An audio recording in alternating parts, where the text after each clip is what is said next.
Hello दोस्तों, स्वागत है आप सभी का आज के इस वीडियो में। माय नेम इज मेघना और आप में से बहुत सारे स्टूडेंट ने अभी एसबीआई क्लर्क मेंस का पेपर दिया होगा। बहुत सारे स्टूडेंट जो भी बैंक एग्जाम्स की प्रिपरेशन कर रहे हैं यहाँ पे, राइट।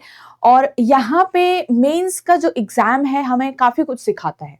हम बहुत सारी चीजें सीख सकते हैं जिन्होंने पेपर दिया है और जिन्होंने पेपर नहीं भी दिया है, राइट। क्योंकि अब इसके बाद आपके और भी पेपर आएंगे, या जो नेक्स्ट आप एग्जाम्स की तैयारी कर रहे हैं, पहली बार पेपर दे रहे हैं, पहली बार मेंस देंगे, तो बहुत सारी चीजें आपको सीखने को मिलती हैं जो पहले पेपर आपका हो गया है उन लोगों से भी जो पहले पेपर दे के आए हुए हैं, राइट। तो अगर हम ये सारी ही चीजें पहले से समझ के रखें और समझने के बाद उनको इम्प्रूव करें, उनको हम हैंडल करने का एक हमारे पास क्या होता है, एक एबिलिटी आ जाए, right. And all the things which are important in exam वो हम ध्यान में रख के चलें, तो इससे क्या होगा, जो गलती शायद उन लोगों ने करी है जो हमसे पहले पेपर दिए हैं और अच्छा नहीं हुआ पेपर, तो हम लोग उस गलती को ना करें, राइट। हम लोग दूसरों की ही गलती से सीख सकते हैं।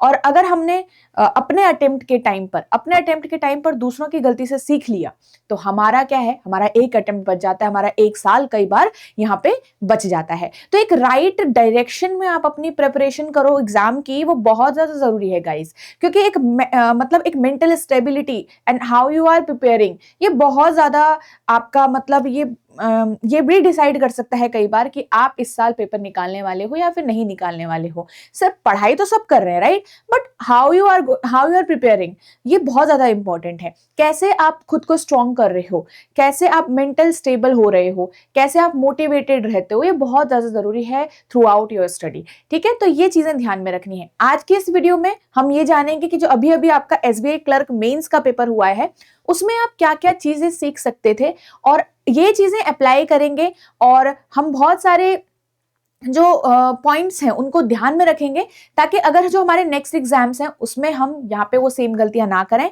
ठीक है, पेपर कैसा आया था, ये सारी चीजों पे बात करेंगे। ठीक है, तो बिफोर स्टार्टिंग द वीडियो मैं आपको ये भी बताऊंगी कि इस वीडियो के कंटेंट में हम क्या क्या डिस्कस करने वाले हैं। ठीक है, सो स्टार्ट करते हैं यहाँ पे with the E book part. तो यहाँ पे अब अगर आप नेक्स्ट एग्जाम के लिए भी प्रिपेयर करोगे तो आपको पता होना चाहिए कि पेपर में लेवल क्या होता है, कैसे क्वेश्चंस टाइप होते हैं, चाहे वो प्री हो चाहे वो मेंस हो। और यहाँ पे चाहे वो पीओ हो चाहे वो क्लर्क हो, जिस भी एग्जाम की आप तैयारी कर रहे हैं, तो पहले आए हुए क्वेश्चंस को आपको ध्यान में रखना बहुत जरूरी है। तो ये जो ई बुक है आपको हेल्प करता है इन मेमोरी बेस्ड पेपर की प्रैक्टिस करने के लिए, और साथ में एनालिसिस करके उनका आप एक आइडिया लगा सकते हैं जनरल के पेपर में कैसा लेवल ऑफ, कैसे टाइप ऑफ क्वेश्चन यहाँ पे आते हैं। साथ ही आपको इनके आंसर कीज भी मिली हुई है क्वेश्चंस की, तो आप अपने आंसर्स को भी चेक कर सकते हैं और एक तरीके से आपका एक प्रैक्टिस मटेरियल भी आपको यहाँ पे से मिल जाता है। और ये बहुत ही अच्छी बात है कि ये कंप्लीटली फ्री है और इसको आप बहुत इजीली डाउनलोड कर सकते हैं। इसी वीडियो के नीचे आपको ई बुक का लिंक मिल जाएगा, वहां पे जाइए और इसको डाउनलोड करके अपने पास सेव कर लीजिए। ठीक है गाइस, चलिए यहाँ पे आपके पास मतलब हमारे इस वीडियो में अंदर हम क्या क्या डिस्कस करने वाले। सबसे पहले तो हम ओवरऑल एनालिसिस करेंगे कि इस बार का जो पेपर आया था वो कैसा आया था, चारों सब्जेक्ट्स थे आपके, वो क्या क्या मतलब आपके उन चारों सब्जेक्ट्स के अंदर जो है हर एक जो सेक्शन आया था, 4 सेक्शन आपके होते हैं, क्या क्या मतलब हम कैसा लेवल हमको बेसिकली देखने को मिला। देखो गाइस, मैं खुद पेपर देने गई थी, मतलब मैंने भी एनालाइज किया था। ठीक है, और तो मैं आपको वो चीज बताऊंगी जो मैंने खुद ही चीजें रियलाइज करी ड्यूरिंग द एग्जाम। ठीक है, तो ये चीजें हम डिस्कस करेंगे यहाँ पे। और इसमें हम क्वांट्स में क्या हमें समझ में आया, ठीक है, कैसा लेवल आया था, रीजनिंग, इंग्लिश, जनरल अवेयरनेस, और ये भी हम जानेंगे कि क्या मुझे ओवरऑल लेसन्स यहाँ पे हम दे सकते हैं, सॉरी मतलब ले सकते हैं इस बार के पेपर के एग्जाम, पेपर के मतलब पेपर के थ्रू, और उसको कैसे हम अपकमिंग बैंकिंग एग्जाम्स में यूज करेंगे। क्योंकि आप सबको पता है बैंकिंग एग्जाम जो है वो हर साल होने वाले हैं, और ये जो 6 एग्जाम्स है तो होते ही होते हैं आपके, है ना। एसबीआई क्लर्क और एसबीआई पीओ भी आपका नेक्स्ट टाइम भी जल्दी ही आ जाएगा। तो ऐसी क्या गलतियां हैं जो हम बिल्कुल भी ना दोहराएं, ताकि हम नेक्स्ट साइकिल के लिए बिल्कुल ही प्रिपेयर्ड रहें। अगर इस बार अच्छा नहीं गया है तो इट्स ओके, नेक्स्ट साइकिल के लिए हम प्रिपेयर्ड रहेंगे। या फिर आपने पेपर नहीं दिया था, आप प्री में ही अटक गए थे, तो क्या ऐसी चीजें हैं कि जो हम मेंस में ध्यान ही रखने वाले हैं। ठीक है, सो वन बाय वन यहाँ पे डिस्कस करेंगे। पहले तो मैं डिस्कस करूंगी आप सभी के साथ कि ओवरऑल कैसा रहा था एग्जाम का एक मतलब पॉइंट ऑफ व्यू मेरा भी। देखो यहाँ पे पेपर मतलब जो चीजें हम सोच के गए थे, जो सोच सकते हैं कि चलो क्वांट्स डिफिकल्ट आता होगा ना, रीजनिंग डिफिकल्ट आता होगा, इंग्लिश थोड़ा डुएबल आता होगा, तो थोड़ा ये चीजें मतलब उलट थी। मतलब इंग्लिश बहुत डिफिकल्ट था, जो खुद भी मैं भी पैराग्राफ रीड करी थी, मतलब मेरी इंग्लिश बहुत भी खराब नहीं है, हाँ, और बहुत वीक भी नहीं है, बहुत अच्छी भी नहीं है। तो एवरेज एक स्टूडेंट के हिसाब से मैं आपको यहाँ पे बेटर बता पाऊंगी कि ऑन एवरेज जो स्टूडेंट है जो बहुत अच्छा नहीं है इंग्लिश में और बहुत खराब भी नहीं है इंग्लिश में, तो यहाँ पे उसका कैसा रहा होगा। तो देखो गाइज, इंग्लिश का लेवल थोड़ा डिफिकल्ट था। ये क्यों डिफिकल्ट था, मतलब यहाँ पे क्या हुआ था कि जो एक तो पैसेज है, बहुत सारे बच्चे पैसेज से मार्क्स निकालते हैं। यहाँ पे 2 पैसेज आए थे आपके, और दोनों ही ऐसे पैसेज थे कि लैंग्वेज समझ नहीं आ रही थी। क्वेश्चंस जो पूछे गए थे वो बहुत ज्यादा डिफिकल्ट टाइप से नहीं पूछे गए थे, बट पैसेज को समझने में समय लग रहा था कि हर लाइन को आपको थोड़ा सा ना मतलब फोकस के साथ पढ़ना पड़ रहा था कि इसका मीनिंग क्या होगा, राइट। तो ये सारी चीजें देखने को मिल रही थी। तो पैसेज आपके दोनों के दोनों ही 20, मतलब वही आपके 18 से 20 मार्क्स वहां से बहुत डिफिकल्ट आप तरीके से निकाल पा रहे होंगे। तो जो बच्चों ने क्वेश्चन सॉल्व किए होंगे उनमें से मतलब दोनों पैसेज के कुछ कुछ क्वेश्चन सॉल्व किए होंगे, कुछ कुछ नहीं किए होंगे, ठीक है। बाकी आपका फिलर भी जो आया था वो थोड़ा सा मतलब ऐसा भी नहीं कि बहुत आसान टाइप होगा, और भी चीजें जो आई थी। तो मतलब ओवरऑल जो इंग्लिश पार्ट था वो डिफिकल्ट था, ठीक है। क्वांट्स आपका फॉर अ चेंज, क्वांट्स हमें लगता है डिफिकल्ट आएगा, बट क्वांट आसान था। मतलब कई क्वेश्चन ऐसे भी थे ना कि जो आपको ऐसा लग रहा था कि प्री में भी आप पीओ प्री जो होता है उसके हिसाब से भी कई क्वेश्चन 1-2 लग रहे थे। मतलब एक डीआई था, बहुत ही आसान डीआई था वो, मतलब वो मेंस के हिसाब से लग नहीं रहा था, पर वो आया हुआ था मतलब पेपर के एंड में ही था वो। तो इजी तो नहीं कहेंगे क्वांट्स को, ऑब्वियसली सीरीज के भी क्वेश्चंस थे, 3-3 क्वेश्चंस थे, तो वो डिफिकल्ट थे, ठीक है। कई बार नहीं पता चलता एकदम से, और जिसने मतलब एकदम से पकड़ लिया तो वो बिल्कुल वहां पे समझ सकते थे, ठीक है। तो यहाँ पे हम मॉडरेट, इजी टू मॉडरेट भी बोल सकते हैं इसको, ठीक है। इजी टू मॉडरेट लेके चलेंगे अकॉर्डिंग टू, देखो अकॉर्डिंग टू मीन्स, मतलब ऐसा नहीं है कि ये बहुत ही आसान आया था आपका, बट अकॉर्डिंग टू मीन्स हम इसको बोल सकते हैं, ठीक है। तो ये चीज आपकी है, और यहाँ पे आपका तो एक चीज आप देख लो कि कौन सा आपका इजी टू मॉडरेट आया था अकॉर्डिंग टू मीन्स। हम अगेन मैं आपको यहाँ पे बता रही हूँ कि अकॉर्डिंग टू मीन्स हम यहाँ पे बात करने वाले हैं, ठीक है। इजी का मतलब ऐसा नहीं कि बहुत ही आसान था, मतलब डुएबल, आपको मैं बोलूं डुएबल था यहाँ पे पेपर, ठीक है। लिख भी देती हूँ ब्रैकेट में। फिर आती है बात रीजनिंग की। अब रीजनिंग में क्या था, कुछ क्वेश्चन बहुत आसान थे, मतलब हो रहे थे सॉल्व।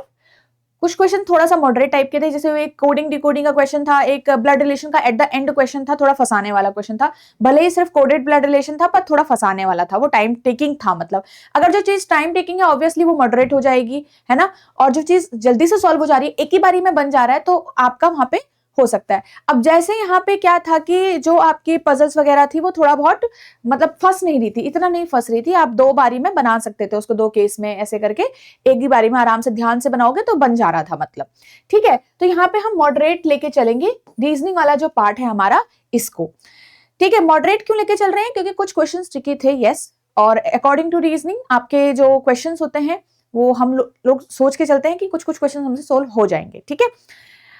यहाँ पे क्वांट्स का कंपैरेटिवली मैंने डुएबल इसलिए भी बोला है कि पिछले साल के मुकाबले, पिछले साल भी नहीं, मतलब जो इस साल में पहला एग्जाम हुआ था आपका, जिसका रिजल्ट आपका इसी साल के स्टार्टिंग में आ चुका था, ठीक है। मतलब जो आपका पहला वाला साइकिल चला था, ठीक है, 24-25 वाला, उसमें आपका क्वांट्स के पिछले साल के मुकाबले वो आपका थोड़ा ज्यादा इस बार नॉर्मल था।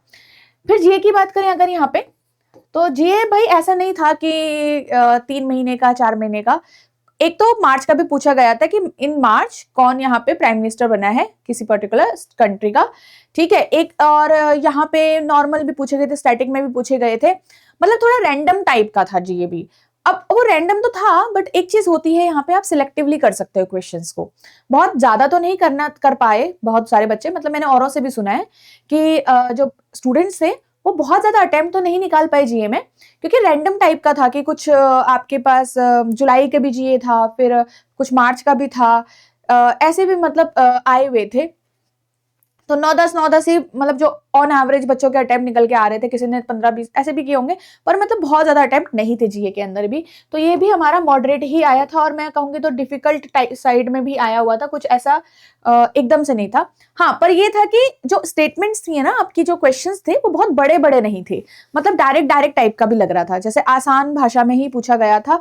और ऐसे नहीं था कि आपको बहुत लंबे पैराग्राफ टाइप का या फिर 2-4 लाइन दी गई होंगी, एक लाइन वाले क्वेश्चंस भी थे, 2-2 लाइन वाले क्वेश्चंस भी थे। तो मॉडरेट अगर हम यहाँ पे जीए को लेके चले, अब ये एक ओवरऑल एनालिसिस है आपका पूरे पेपर का, ठीक है, जो अकॉर्डिंग टू मी और यहाँ पे जो हमें लगा था, और 2-4 जो हम स्टूडेंट से भी हमने बात की, उनके हिसाब से भी ये मैंने आपको एक ओवरऑल एनालिसिस बताया, ठीक है। जैसे मैंने आपको बताया कि मैंने भी पेपर दिया था, तो अकॉर्डिंग टू मी ये भी सारी चीजें जो है वो उस पर भी लाई करती है। अब जैसे मैं रीजनिंग पढ़ाती हूँ, तो मैं यहाँ पे रीजनिंग को बहुत आसान तो नहीं बोल सकती, and according to the student मुझे यहाँ पे बोलना पड़ेगा, है ना। इंग्लिश मैंने आपको बताया, इंग्लिश तो ऑन एवरेज स्टूडेंट के हिसाब से ही मैंने आपको यहाँ पे बताया है। अब अगर यहाँ पे बात करें हमें क्वांट से क्या सीखने को मिलता है, क्वांट से हमें ये सीखने को मिलता है कि पेपर आसान भी आ सकता है भाई साहब, पेपर डुएबल भी आ सकता है, ठीक है। तो हमें क्वांट से तो ये चीजें सीखने को मिलेंगी कि पेपर जो है वो आपका डुएबल भी आ सकता है। तो इसको करने ऐसा नहीं है कि डर के जाना है आपको, ठीक है, आसान है तो सॉल्व करो, जितने ज्यादा से ज्यादा आप यहाँ पे अटेम्प्ट कर सकते हो, ये आपको क्वांट से एक लर्निंग मिल गई। इसके बाद जो बहुत सारे बच्चे होंगे जिनका आईबीपीएस क्लर्क मेंस का भी पेपर होगा, तो उसके लिए आप याद रखिएगा, ठीक है। ऐसा होगा कि एक सेक्शन आपका डिफिकल्ट आ गया, 2 सेक्शन आपके डिफिकल्ट आ गए, 2 आसान आ गए, तो ये मत सोच के चलिए, हम ये चीज यहाँ पे ध्यान में रखेंगे, ओके। तो क्वांट्स आपका डुएबल सेक्शन में जा सकता है बिल्कुल, और यहाँ पे मॉडरेट तक रह सकता है, ठीक है। नेक्स्ट रीजनिंग में हमें यहाँ पे से क्या सीखने को मिला है पिछले वाले पेपर से, कि आपके जो क्वेश्चन है अगेन डुएबल ही आएंगे, कुछ क्वेश्चन ट्रिकी होंगे, बट अगेन आपको क्या करना पड़ेगा, यहाँ पे सिलेक्शन करना पड़ेगा अच्छे से, क्वेश्चंस का अच्छे से आपको सिलेक्शन यहाँ पे करना पड़ेगा, ठीक है। और नेक्स्ट आपके पास यहाँ पे जीए है, जीए भाई डिफिकल्ट मॉडरेट जा सकती है, ये हम थोड़ा सीखेंगे यहाँ से। और जो भी चीजें आप पढ़ रहे हैं, आई विल एडवाइस कि जितना भी आपने पढ़ा है, क्योंकि आपका आने वाला रैंडम, अब बात यह है कि मुझे 50 क्वेश्चन तो सॉल्व करने नहीं है, मुझे करने हैं यहाँ पे इतने क्वेश्चन जो मुझे आते हैं, है ना। अब वहां पे ये मत सोचना कि मेरे 10 ही अटेम्प्ट हो रहे हैं, या फिर मेरे 5 ही अटेम्प्ट हो रहे हैं, या फिर मेरे 15 ही अटेम्प्ट हो रहे हैं, बाकियों पे हम तुक्का लगाएंगे। तो आपको मेनली क्या करना है कि ऐसा नहीं सोचना है कि मेरा अटेम्प्ट इस टाइम पे कम है, क्योंकि आप बाहर निकलोगे तो आप दूसरे बच्चों का भी सुनोगे कि उन्होंने कितना किया है, तब आपको थोड़ा सा ऐसा लगेगा चलो ठीक है मैं बहुत पानी में नहीं हूं। तो यहाँ पे आपको एक्यूरेटली अटेम्प्ट करने हैं, तुक्के नहीं मारने हैं एट द एंड, क्योंकि कई बार होता है ना हम अटेम्प्ट कम पड़ जाते हैं तो हम फोर्सफुली करना स्टार्ट कर देते हैं ये चीज को। इंग्लिश आपका भाई डिफिकल्ट आ सकता है, इस चीज के लिए रेडी रहिएगा।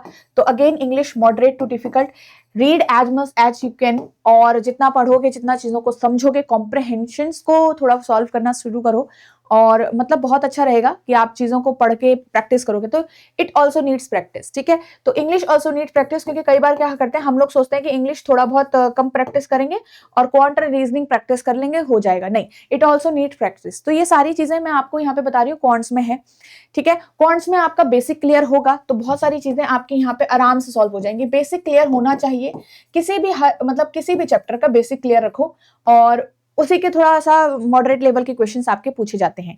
डीआई अच्छे से सॉल्व करके जाओ, डीआई का अच्छे क्वेश्चंस आपके आते हैं, और अच्छे टाइम में आप मतलब कम से कम समय में आप एक अच्छा अटेम्प्ट यहाँ से निकाल सकते हो, ठीक है।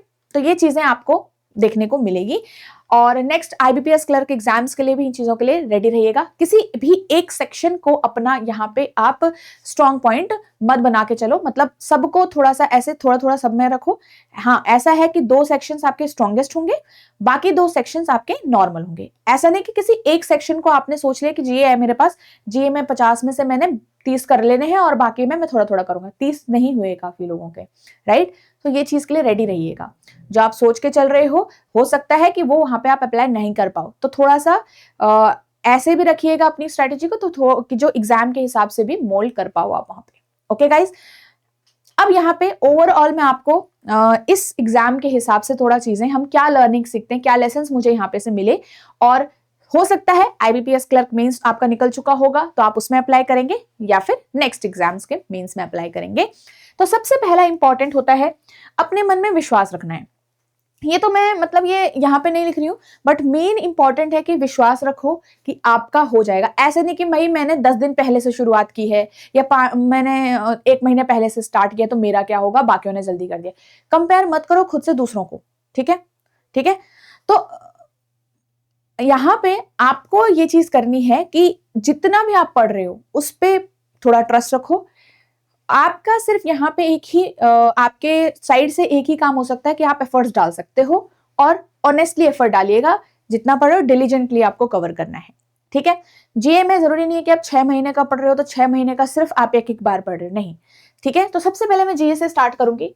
तो जीए के लिए हमें ये लेसन मिलता है कि even if you are learning, even if you are preparing 3 months, even if you are preparing 4 months और 6 months, just revise everything whatever you are learning, ठीक है। और पढ़ रहे हो जितना भी आप उतने को रिवाइज करते हुए चलिएगा, और ये बहुत ज्यादा जरूरी है गाइस, ठीक है।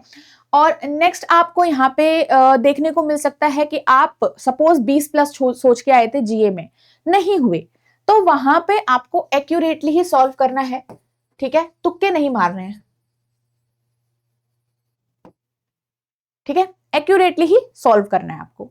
नेक्स्ट आपका यहाँ पे आता है इंग्लिश, ठीक है। अगेन इंग्लिश आपका मॉडरेट टू डिफिकल्ट के लिए रेडी रहिएगा। डू नॉट डिपेंड कि आप यहां से बहुत सारे मार्क्स उठा के ला दोगे और फिर करोगे। अगेन कम अटेम्प्ट कर रहे हो बट एक्यूरेटली अटेम्प्ट करना है यहां पर भी। ये आप सीख के चलिए, कोई बात नहीं, कम अटेम्प्ट हो रहा है बट आप एक्यूरेट, हर चीज एक्यूरेटली करोगे ना तो आप लोग समझोगे कि आपको एट द एंड भी आपको यहाँ पे फायदा ही मिलेगा। तो एक्यूरेटली ही चीजों को यहाँ पे रखिएगा। तो पहले कौन सा क्वेश्चन करना है बहुत ज्यादा जरूरी होता है मेंस के लिए, ठीक है। तो यहाँ पे ये चीज बहुत ज्यादा इंपॉर्टेंट है कि आप सिलेक्शन कैसे कर रहे हो क्वेश्चंस का। क्वांट्स में, रीजनिंग में, इंग्लिश में, पहले आपने आर्ट्स से उठा दिया तो इंग्लिश में आपका कुछ भी नहीं होने वाला है, ठीक है। ये चीज ध्यान रखिएगा। चाहे हमें लगता है कि आर्ट्स में हमें मतलब स्टोरी पढ़ के फिर आंसर करना होता है, that is different, but selection of questions will be very very important. ये बहुत ज्यादा इंपॉर्टेंट चीज है हमारे पास, ठीक है। कोई भी सब्जेक्ट का सिलेक्शन ऑफ क्वेश्चंस आपका यहाँ पे इंपॉर्टेंट है, क्वांट, रीजनिंग यानी इंग्लिश के लिए, ठीक है। और यहाँ पे ध्यान रखना है कि समय का थोड़ा जो टाइम मैनेजमेंट है ना वो करके चलो। कई बार हम क्वेश्चन सॉल्व करते रहते हैं और मेंस के पेपर में ना पता नहीं चलता है कि क्वेश्चन में कितना टाइम लग गया। कई बार एक क्वेश्चन ना हमारा 10 मतलब 5 मिनट 4 मिनट ले लेता है आराम से, जितना उसमें लगना नहीं चाहिए था, 6 मिनट ले लेता है, पर हमें पता नहीं चलता। तो टाइम मैनेजमेंट करते हुए चलो, टाइम मैनेजमेंट यहाँ पे करते हुए चलो। अपने पेपर में देखते रहो कि आपको कितना समय लगता जा रहा है और यहाँ पे कितना समय बाकी रहता है बाकी क्वेश्चंस को सॉल्व करते हुए। कहीं आप ऐसा नहीं कि पेपर में खो गए हो, ठीक है। आप यहाँ पे नेक्स्ट हमें क्या मिलता है, क्वांट रीजनिंग में जितनी प्रैक्टिस हो सकती है उतनी यहाँ पे करिएगा आप, ठीक है। क्वांट और रीजनिंग में जितनी प्रैक्टिस आप हो सकती है उतनी प्रैक्टिस करिए। साथ में मॉक टेस्ट के नंबर पे डिपेंड बिल्कुल भी नहीं करेगा गाइस। ये मैंने भी रियलाइज किया है कि अगर आप 2 भी मॉक टेस्ट दे रहे हो, अगर आप 4 भी मॉक टेस्ट दे रहे हो, बट अगर आपने उनसे सीखा है बहुत कुछ, दैट इज वैल्यूएबल। बट अगर आपने 10 मॉक टेस्ट दे दिए, 15 मॉक टेस्ट दे दिया, कुछ नहीं सीखा है उनसे, तो कुछ भी यहाँ पे नहीं आपका यूजफुल होने वाला है। It is just a waste of time for you. But याद रखिएगा जो मॉक टेस्ट आप दे रहे हो तो लर्निंग बहुत ज्यादा आपको मॉक टेस्ट से ही मिल जाएगी। तो मॉक टेस्ट का इंपॉर्टेंस यहाँ पे समझना और उनका एनालिसिस समझना बहुत ज्यादा जरूरी है, ठीक है। तो ये सारी चीजें हैं एंड आई होप आप इस वीडियो से इन चीजों पे अप्लाई करोगे। जिनका भी आईबीपीएस क्लर्क मेंस का पेपर है तो उसमें ध्यान रखिएगा कि अभी भी आपके पास मतलब थोड़ा सा स्ट्रेटेजाइज करने के लिए चीजों के पास, मतलब आपके पास टाइम है कि मैं ऐसे सॉल्व करूंगा वैसे सॉल्व करूंगा। बस ऐसे टारगेट का प्रेशर मत लेके चलना कि मुझे 90 सॉल्व करने हैं, कि मुझे 100 सॉल्व करने हैं या मुझे 110 सॉल्व करने हैं। प्रेशर वहां पे लेके मत जाना, ठीक है। एक आइडिया होगा आपको कि चलो मेरे से इतने हो जाएंगे, ट्राई करिएगा कि ज्यादा से ज्यादा सॉल्व हो, बट वहां पे आपको पैनिक नहीं होना है इस चक्कर में। ये बहुत इंपॉर्टेंट रहेगा। अपना कॉन्फिडेंस मत लूज करिएगा पेपर में, that is also important in mains, क्योंकि समय मिल जाता है कई बार और हमें क्वेश्चंस हम अगर गलत सिलेक्ट कर देते हैं तो समय हमारा लूज हो जाता है हमसे। तो सिलेक्शन ऑफ क्वेश्चन सही रखिएगा और जो सिलेक्ट किए हैं पहले उन पे ही फोकस करिएगा, ज्यादा ध्यान भटकाना नहीं है यहाँ वहां। ओके, चलिए, so that's all and I hope आपको ये वीडियो काफी कुछ सिखाएगी आपके नेक्स्ट एग्जाम्स के लिए। And thank you so much guys यहाँ पे आप में से काफ़ी सारे बच्चे होंगे जो नेक्स्ट ईयर के लिए भी प्रिपेयर कर रहे होंगे। तो पहली बात तो आपके पास यूट्यूब वीडियोज़ हैं ऑलरेडी जो काफ़ी मतलब जो फ्री हैं, और बहुत सारी वीडियोज़ हैं जिसमें हमने डिफरेंट टॉपिक्स प्रैक्टिस करे हैं डिफरेंट सब्जेक्ट के। उनको आप एक बार गो थ्रू कर सकते हो, उनसे कंसिडर कर सकते हो। अगर आपको एक ऐसा प्लेटफॉर्म चाहिए जहाँ से आपको टेस्ट सीरीज भी मिल जाए, जहाँ पे प्रैक्टिस करने के लिए, वीडियोज़ देखने के लिए सारी चीज़ें एक साथ मिल जाए आपको, तो बैंकिंग महापैक एक आपके लिए हेल्पफुल प्लेटफॉर्म होगा। यहाँ से आपको रिकॉर्डेड वीडियोस भी मिल जाएंगी। आपको जो भी एग्जाम चाहिए उनके सारे ही जो इम्पोर्टेंट आपके कंटेंट होता है, इम्पोर्टेंट पार्ट होते हैं, all are covered in this महापैक। ठीक है, ये सारी ही चीजें आपकी इस महापैक के अंदर है। अगर आपका इंटरव्यू तक भी रहता है तो इंटरव्यू गाइडेंस भी आपका इसके अंदर रहता है पीयू एग्जाम्स में। ठीक है, तो ये सारी ही चीजें आपको यहाँ पे देखने को मिलेगी। और यहाँ पे एक चीज ध्यान रखिएगा, आप इसमें एनरोल बहुत आसानी से कर सकते हो। एक तो इसी वीडियो के डिस्क्रिप्शन में लिंक गिवन है, एक आप edutap.in वेबसाइट विजिट कर सकते हैं, और एक आप edutap learning solutions app download करके भी यहाँ पे कर सकते हैं। ठीक है, तो जब आप कोर्सेज को चूज करेंगे तो कोर्सेज में edutap.in में जाके कोर्सेज पे जाके आपको बैंकिंग कोर्सेज चूज करना है, वहां पे आपको ये ओपन होके दिख जाएगा। यहाँ पे आपके डेमो लेक्चर्स भी है, वो भी आप ले सकते हैं, तो डेमो लेक्चर भी जरूर देख सकते हो आप। ठीक है, चलिए, so thank you so much guys, and I hope this is going to help you. And remember that कि अभी आपका जो एनालिसिस पार्ट है आपने अब देख लिया, आप ज्यादा इन चीजों पे मत फोकस करिएगा कि पहला पुराना पेपर अब कैसा गया। अब जो न्यू अपकमिंग चीजें आने वाली हैं उन पे फोकस करिएगा। ठीक है, so that's all for today. Thank you so much guys.